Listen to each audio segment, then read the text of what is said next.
C'est bon. Alors aujourd'hui, on va entamer le chapitre.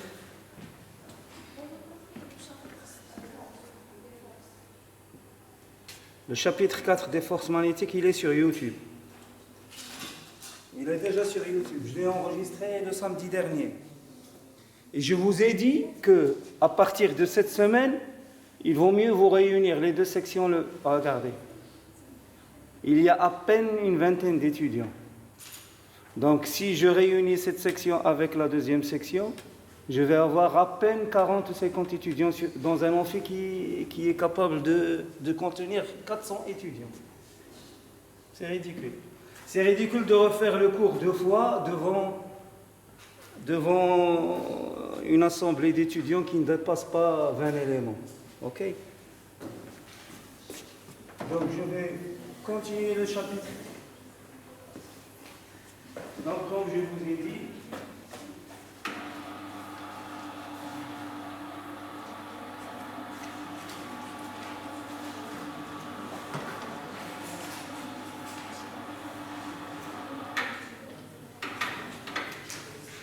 alors, nous sommes le samedi.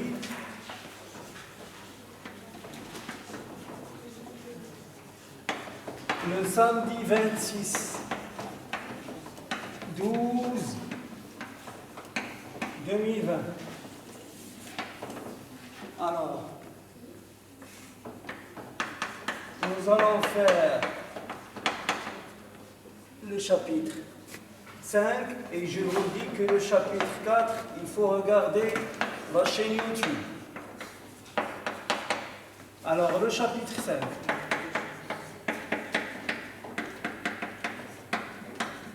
Nous allons voir le phénomène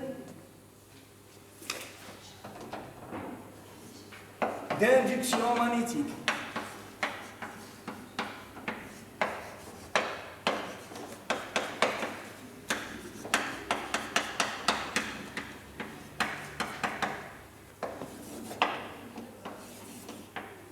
Le phénomène d'induction magnétique, d'accord?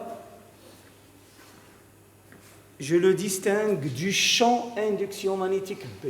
Donc ici, c'est le phénomène. Nous allons voir le phénomène.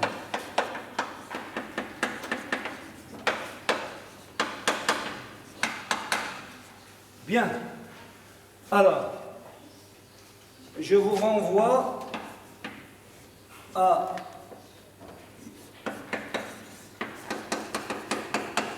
l'équation de Maxwell-Faraday.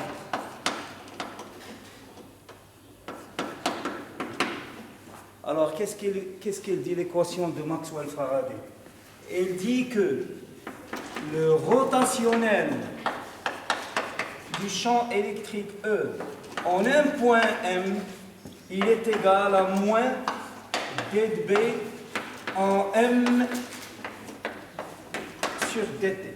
Bien entendu, dans ce cas, d de B, il est au point M et il dépend du temps.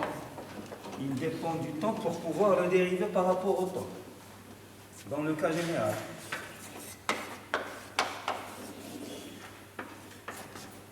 D'accord? Alors, regardez. Je vais supposer, donc, soit un conducteur fermé. Donc je vais supposer que j'ai affaire à un conducteur fermé dans un champ B extérieur.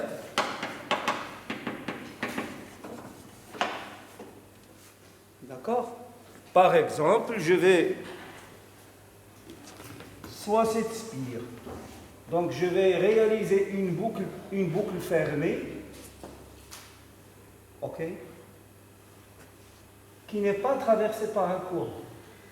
Donc juste un circuit, un conducteur fermé. Par exemple, une spire ou bien une bobine plate. D'accord? Par exemple, une spire bien une bobine plate. Alors, une bobine plate, c'est inspire. Ou bien inspire. Donc, en tout cas, pas nécessairement avec une géométrie circulaire. Vous pouvez imaginer un contour qui fait comme ça, par exemple. Alors, regardez ce que je vais faire. Je vais chercher la circulation. Avant de chercher la circulation, je vais me dire soit le contour fermé C qui s'identifie en conducteur. C'est-à-dire, je vais imaginer le contour fermé qui épouse le conducteur.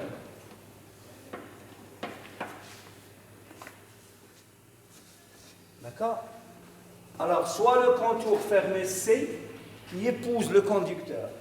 Je vais calculer l'intégrale sur le contour fermé C qui épouse le conducteur de E au point M, dl au point M. Par exemple, si c'est une spire, donc je vais me dire que E, il a une orientation donnée et le dl, c'est ça. Et je vais calculer l'intégrale de E de M dl. Je vous rappelle que l'unité du champ électrique, c'est quoi? C'est voltmètre moins 1. L'unité de dl, c'est mètre. Donc le produit voltmètre moins 1 mètre, ça va me donner une tension. Ça va être une tension, ou bien une différence de potentiel. Donc c'est une différence de potentiel. On dit c'est une force électromotrice. D'accord? Alors cette intégrale-là, elle est égale à quoi? Je vais faire appel au théorème de Stokes. Donc, en vertu du théorème de Stokes, alors je vous renvoie au chapitre 2. Alors, en vertu du théorème de Stokes, l'intégrale de E de M dl, elle est égale à quoi? C'est l'intégrale sur le contour fermé C de E de M dl en M, elle est égale à l'intégrale double sur la surface qui est contenue à l'intérieur du contour, c'est-à-dire sur cette surface. De quoi? De rotationnel de E en point M ds au point M. Cette fois, le point M, il appartient à la surface S. Or, rotationnel de E au point M, d'après Maxwell Faraday, c'est moins dB de M sur dt. Donc ça, c'est l'intégrale double sur la surface de moins dB au point M qui dépend du temps sur dt ds au point M. D'accord? Alors, j'espère que tout le tableau est contenu dans le champ visuel de la caméra. Oui. Bon.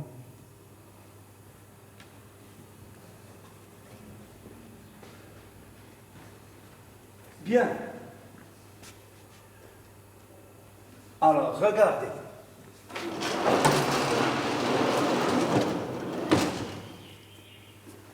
Maintenant, D de S ne dépend pas du temps.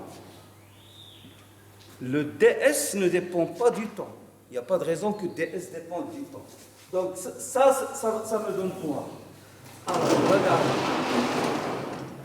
Cette intégrale double sur la surface S contenue à l'intérieur du contour C, qui épouse le conducteur, peut s'écrire sous la forme de moins d sur dt du produit b fois ds, puisque ds ne dépend pas du temps. Donc c'est égal l'intégrale double sur la surface de moins d sur dt de quoi? De b au point m qui dépend du temps, ds au point m. Alors je vais interchanger les places de la dérivée et de l'intégrale double.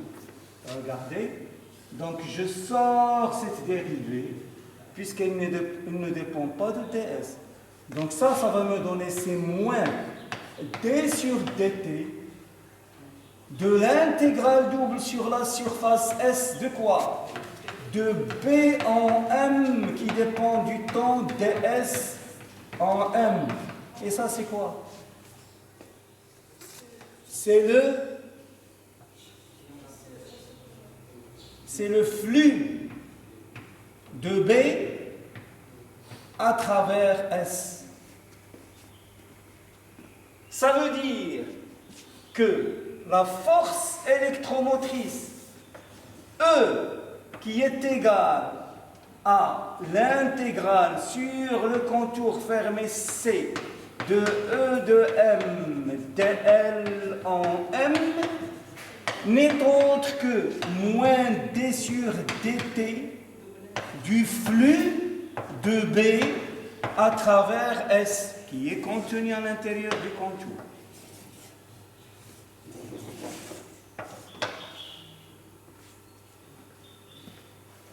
Elle est très intéressante, cette équation. Elle est, je dirais, elle est même, à son époque, elle est révolutionnaire. Regardez, s'il vous plaît, qu'est-ce que cela veut dire? Si vous prenez un circuit fermé, un circuit fermé, vous le mettez dans un champ B. Si le champ B, si l'aimant est fixe, il ne se passe rien. Si vous faites bouger l'aimant, il va y avoir un courant qui circule dans la spire. Si vous bougez l'aimant, si vous rapprochez l'aimant, ou bien vous éloignez l'aimant, il va y avoir apparition d'un courant induit. Tiyar muharrad.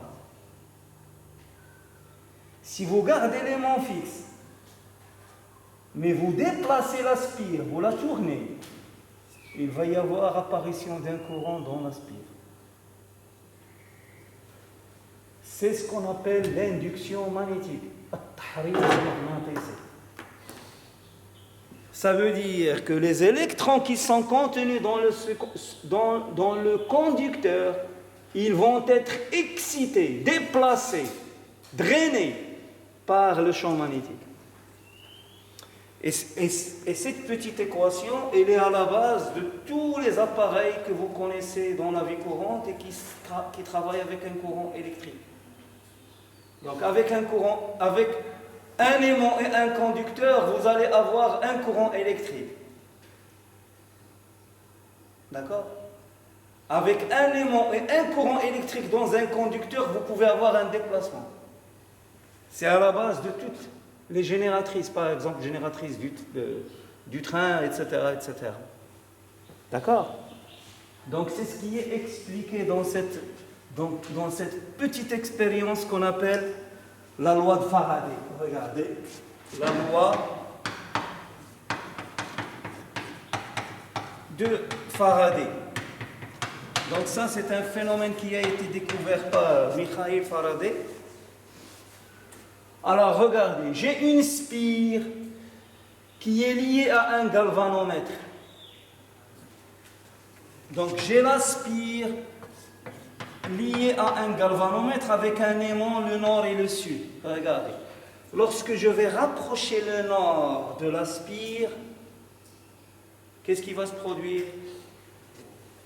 Il y a des lignes du champ qui sortent du nord et qui vont vers le sud. Alors le flux de ces lignes du champ B à travers S il va varier puisque je déplace le barreau. Donc le flux va varier. La dérivée du flux par rapport au temps va être non nulle. Donc je vais avoir une force électromotrice qui va faire tourner les électrons, dans la spire. Donc je vais avoir ici un courant induit. D'accord? Si j'éloigne la spire, donc plutôt le barreau aimanté, si j'éloigne le barreau aimanté, je le déplace dans ce sens, donc le flux de B va diminuer, je vais avoir un courant I qui va circuler dans le sens contraire.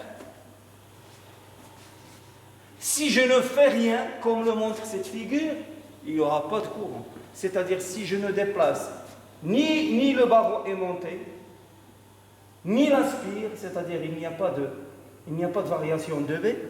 Donc, s'il n'y a pas de variation de B à travers S, il n'y a pas de variation du flux, donc je vais avoir un courant I égal à 0.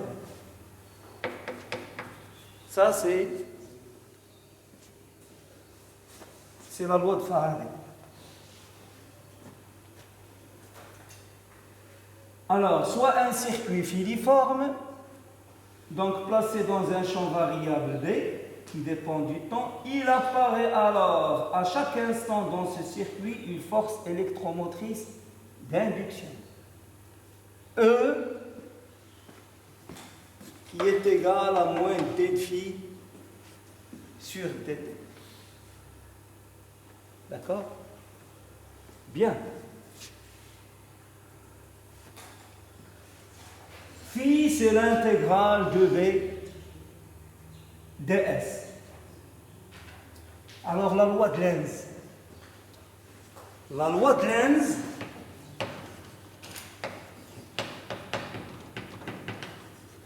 alors, la loi de Lenz, c'est une conséquence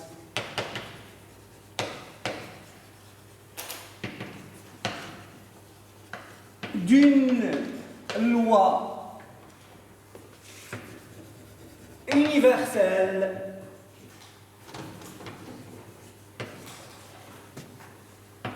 appelée la loi de modération.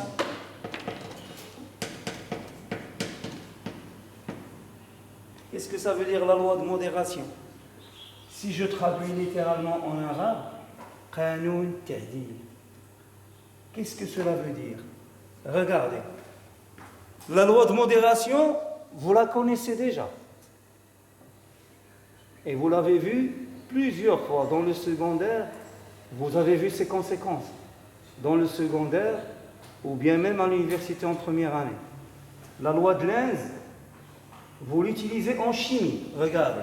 Si vous avez une réaction chimique où vous avez des réactifs, un réactif A plus un réactif B qui vous donne un produit C plus un produit B.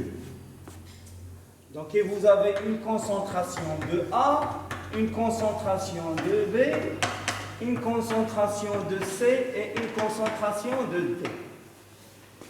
Alors, si vous ajoutez A, c'est-à-dire si vous augmentez la concentration de A, vous allez déplacer l'équilibre chimique dans le premier sens. Vous allez privilégier la réaction qui consomme les produits. Si vous augmentez B, vous privilégiez le premier sens. Si vous augmentez C ou bien D, donc vous allez privilégier le deuxième sens, qui va tendre à consommer ce que vous avez ajouté. Donc, et de même, si vous augmentez la concentration de D, vous privilégiez le deuxième sens. Ça veut dire que vous avez un équilibre chimique spontanément إلا حاولتي تغير l'équilibre chimique la réaction اش كتحاول دير ترجع دائما للتوازن c'est-à-dire هذوك لي برودوي اللي زدتي تحيدهم إلا زدتي لي رياكتيف غتحاول تحيدهم c'est-à-dire la réaction elle va évoluer toujours dans le sens contraire à ce que vous en posez. Et la même chose se produit dans le magnétisme. Alors, regardez, je reviens ici à cette expérience. Donc, ici, le B, il est dirigé comme ça. OK? Donc, lorsque je vais rapprocher l'aimant, la spire, elle va être le siège d'un courant I qui va générer une induction induite P induite qui va être opposée à P. C'est-à-dire le courant va circuler dans ce sens de telle sorte que B induite va être dirigé dans le sens contraire de P. D'accord? Lorsque je rapproche dans la première expérience, regardez. Dans la première expérience, qu'est-ce que je fais? Je rapproche l'aimant, je rapproche le pôle nord de l'aimant. Donc, le flux ديال P كنكبرو. Le courant induit اللي غيبان في l'aspire غيحاول يصغر هذاك le flux. Donc, il va créer un champ P qui va s'opposer au champ du barreau aimanté. Dans la troisième situation, c'est l'inverse. Donc, je déplace ici. Regardez. Je déplace dans ce sens. Donc, je diminue le flux. Donc, le courant induit dans l'aspire, il va être dirigé. Le P induit dans ce cas, il va être dirigé comme ça. باش ما يخليش le flux يصغر. D'accord? Ça c'est très important.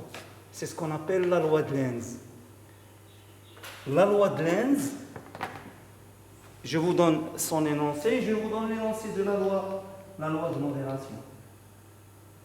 Alors, le sens des courants induits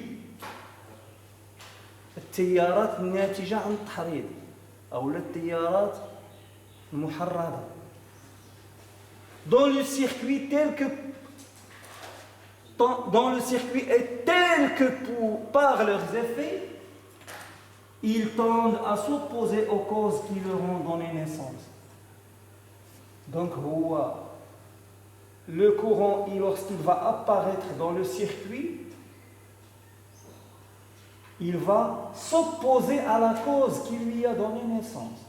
غادي تعاكس مع السبب الوجود ديالو. Pour expliquer ça aux étudiants, je dis qu'il est ingrat. Mais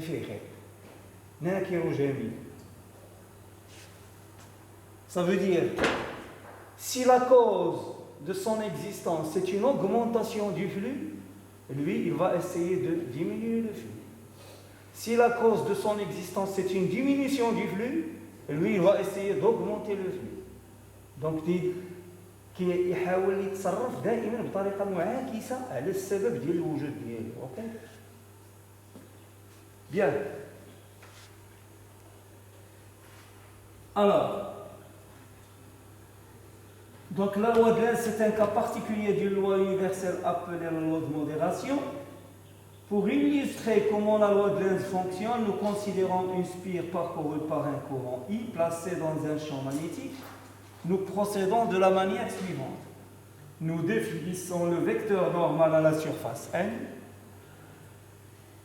Nous effectuons le produit scalaire B scalaire N, ce qui permet de déterminer le signe du flux. Est-ce que le flux augmente ou bien est-ce que le flux diminue? Nous calculons la variation du flux. Si la variation est positive, c'est-à-dire le flux augmente, I induit va essayer de diminuer le flux. Si la variation du flux est négative, c'est-à-dire le flux diminue, I induit va essayer de maintenir le flux élevé.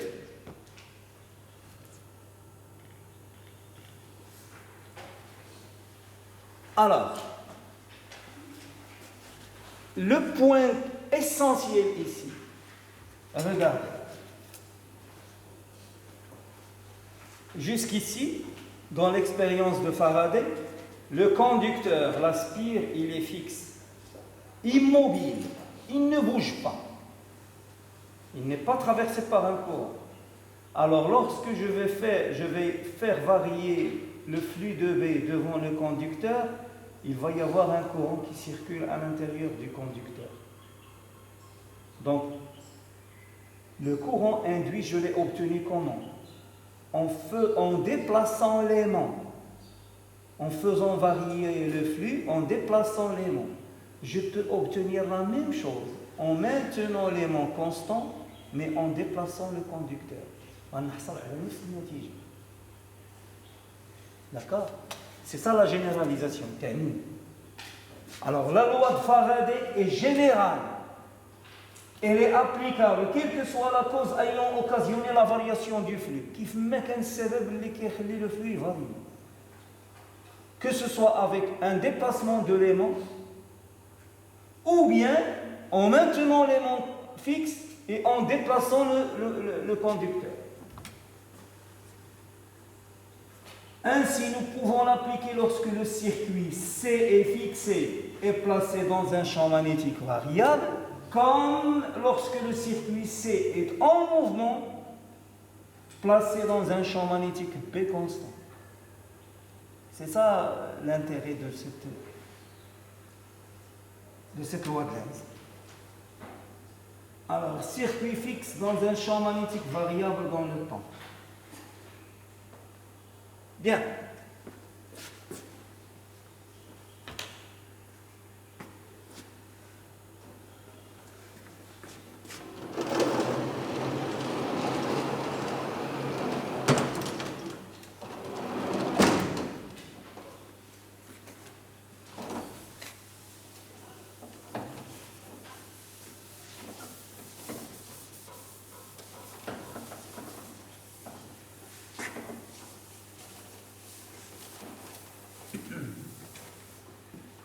Alors, regardez s'il vous plaît.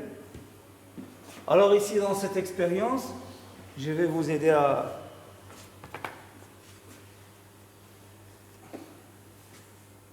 comprendre ce qui se produit. Donc, regardez, vous avez une spire. Ici, c'est la même spire. Vous avez le champ B, il est dirigé comme ça, vers le tableau.